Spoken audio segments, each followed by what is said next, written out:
ఆందోళనలతో Parakala అట్టడుగుతోంది. Warangal rural జిల్లా కేంద్రాన్ని పరకాలలో ఏర్పాటు చేయాలని పోరు సాగుతున్నది. 5 రోజులుగా ఆందోళనలు ఉధృతంగా చేస్తున్నారు. అఖిలపక్షం ఆధ్వర్యంలో బంద్కు తలపెట్టారు. రోజు రోజుకు ఆందోళనలతో పోలీసులు కూడా అప్రమత్తమయ్యారు. అఖిలపక్ష నేతలు బంద్కు పిలుపునిచ్చిన నేపథ్యంలో పోలీసులు భారీగా బందోబస్తును ఏర్పాటు చేశారు.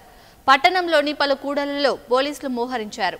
పోలీసుల మోహరింపుతో పట్టణ ప్రాంత ప్రజలు భయాందోళనకు గురవుతున్నారు. ఇదే అంశానికి సంబంధించి మరింత సమాచారాన్ని వరంగల్ నుంచి మా ప్రతినిధి రమణ అందిస్తారు. రమణ, శాలిని, వరంగల్లోని పరకాల ఉద్యమాలతో అట్టుడికిపోతుంది. జిల్లా కేంద్రంగా ఏర్పాటు చేయాలనే డిమాండ్ తో 5 రోజులుగా పౌరులు పెద్ద ఎత్తున ఆందోళనలు చేపడుతున్నారు. వరంగల్ రూరల్ జిల్లా కేంద్రాన్ని పరకాల్లో ఏర్పాటు చేయాలంటూ కొద్ది కాలంగా 10 ఏళ్ల నుంచి పెద్ద ఎత్తున డిమాండ్ వ్యక్తమవుతుంది. అయితే పరకాల ఎమ్మెల్యే చొరవ తీసుకోవడంతో మొగిలిచెర్ల ప్రాంతంలో జిల్లా కేంద్రం ఏర్పాటుకు 20 ఎకరాలను ఒక దాత ఇస్తున్నట్టుగా ఒక ప్రకటన వెలువడింది. ఈ మేరకు జిల్లా యంత్రాంగం నుంచి కూడా ఒక జీవో వెలువడినట్టుగా కూడా అధికారులు ప్రకటించారు. ఈ నేపథ్యంలో జిల్లా సంబంధించి కొంత పేచీ ఏర్పడింది.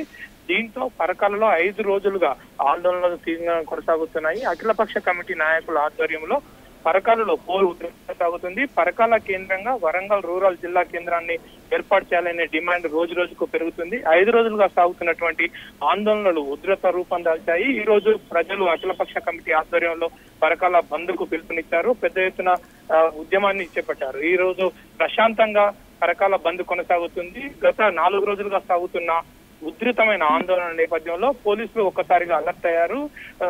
భారీ ఎత్తున పోలీసు బలగాలను మోహరించి పరకాలలోని ముఖ్య కూడళ్లలో పహారా కాయిస్తున్న పరిస్థితి మాత్రం మనకు కనబడుతుంది. నిన్న న్యాయవాదులతో పాటు విద్యార్థి సంఘాలు బంద్కు పిలుపునిచ్చాయి, ర్యాలీలు నిర్వహించాలి. ఈ రోజు అఖిలపక్ష కమిటీ ఆధ్వర్యంలో పెద్ద ఎత్తున బంద్ కొనసాగుతుంది. వరంగల్ రూరల్ జిల్లా కేంద్రాన్ని పరకాల కేంద్రంగా ఏర్పాటు చేసేంత వరకు తమ ఆందోళన కొనసాగుతుందని అఖిలపక్ష కమిటీ స్పష్టం చేస్తుంది.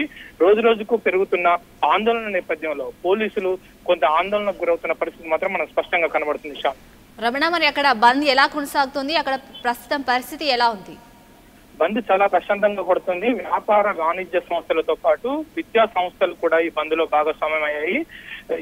ఇదే తరహాలో అంటే పరకాలను జిల్లా కేంద్రంగా ప్రకటించేంత వరకు ఈ తరహా ఉద్యమాలను కొనసాగిస్తామని అఖిలపక్ష కమిటీ మాత్రం స్పష్టం చేస్తుంది. ఉదయం నుంచి ఇప్పటి వరకు ఒక్క వ్యాపార వాణిజ్య సంస్థ కూడా తెరిచిన పరిస్థితి కనిపించడం లేదు. అయితే అఖిలపక్ష నాయకులు మాత్రం ప్రధాన రహదారితో పాటు ఇతర ప్రాంతాల్లో కూడా తిరుగుతూ వ్యాపార వాణిజ్య సంస్థలు తీయకుండా చూస్తున్నారు. పోలీసులు కూడా అదే స్థాయిలో భారీగా మోహరించారు.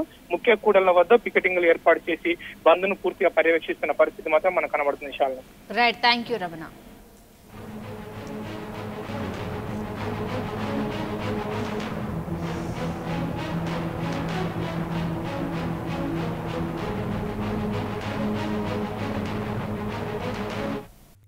For more updates, please subscribe 99 TV Telugu.